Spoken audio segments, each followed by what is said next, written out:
Now, I know time travel isn't possible, but I want to share as a digital marketer and someone passionate about providing value what LinkedIn is doing over the next year, 2 years, and beyond, right? Now, I am a co founder at Uptown Creation, a digital marketing agency that leverages undervalued attention and helps brands and professionals turn that into customers, right? And we've been focused on LinkedIn for 3 years. And I really wanted to be able to just explain briefly that we are hitting this new era of sales, right? Now, if we went back to like the 1960s, this was when cold calling just first, really started blowing up, right? And there were no systems yet, and no one really knew what to do. It was this new thing, right? And because of COVID, it has really accelerated this process. And looking at the statistics, which we're just about to hop in, I just want to show you the 5 principles that LinkedIn is talking about that their algorithm really loves and how this new era of selling and what it's going to look like, right? Not only over a year, 2 years, but 5 years and beyond, right?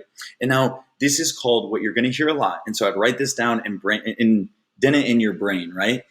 And it's called buyer first selling, right? This is what LinkedIn is calling it. This is their terminology. I like to think of it as value-based selling, right? Not many people do this. Now, they break it down to 5 principles that really set the tone. This is not only how we should communicate on LinkedIn, but this is opening the doors for kind of the cheat sheet on how the algorithm works. And this is what us digital marketers love to look at. So let's hop right in. So principle number 1, learn then define, right? It's really all about the buyer. So get curious about the unique situation and learn the nuances of the challenges facing them, right?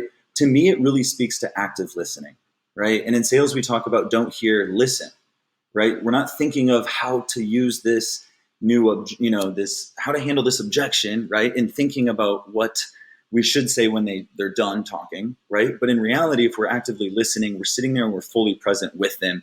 And the person on the other end can tell, right? Now, principle number 2 that I really love, and they're calling it share readily, and it condenses to just greater transparency, right? And I love doing this on calls, and I'm fortunate to take thousands of sales calls each year and lead a sales team that's growing, right? When we are talking about greater transparency, I'm there to really make sure they understand the value, right? It's not as much selling or hard selling, but it is showing them the pros and maybe even the cons and being transparent about, our service does a really good job here. And one thing that I want to be aware of is that we don't guarantee results maybe in the first 2 weeks of onboarding, right? Because we're getting everything set up. And something like that transparency can really show trust, right? Now, let's hop into principle 3, solve, don't sell.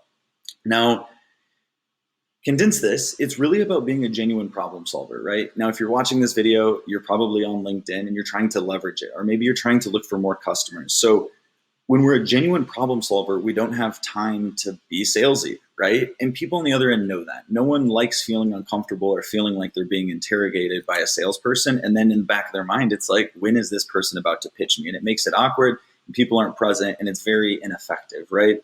Now, what I would also say is if we're a genuine problem solver, I think this also gets into, there are times where it's not the right fit, right? And you can be an awesome professional, and maybe down the road we could help each other, but right now it's not the right fit, or I don't feel like I can fully over deliver in the results I'm getting you. I might even recommend you to someone else in my network that I think can take awesome care of you. And I'm not looking at it as the money lost, but I'm looking at it as how can I genuinely help these people, right? And this has opened doors to referrals and connections and opportunities that have helped us at Uptown Creation. And it's this ripple effect that's hard to define, right? You can't put a metric to that, but it's a magical thing. Now, number 4 here, principle 4, we're almost done, delivering value, right? Really providing value. And in the sales realm, they might talk about this as like the doctor's frame, right? We are the professional coming in. And I think that's one good way to think about going into these calls. It's good to know our platform, right? And to really understand how we sell our product or service, but making sure we're over delivering, right? We are not just going to meet their standards, but it's how can we go above and beyond? And I think showing, through transparency, but maybe showing case studies and going above and beyond to make sure they have all the information necessary to trust you, right? It's very difficult for any relationship, let alone a long-term relationship in business, to happen without trust, right? And you don't hop right into a sale, right? What I'm starting to see and what's going to happen over the next 5 to 10 years is that it's value-based. This internet realm, online realm, allows us to connect with people, provide value, and get to know each other prior to going into a sale, right? So it's going to continue to become more and more uncommon. And I bet there's going to be a day that it's going to be almost disrespectful to go right into a sales pitch, right? Now, number five, and this is really what's helped us a ton, and I'm sure it'll help you too, it's earning trust, right? And in my mind, what really helps there is always thinking about the long-term relationship. Now, as a marketer, there are marketing companies out there that, unfortunately, they play what I call the churn and burn game, right? They bring customers in fast, and then they don't really care if they're a customer for a month or two. Now, I'm guessing you're watching this video because you want to maximize long-term relationships too.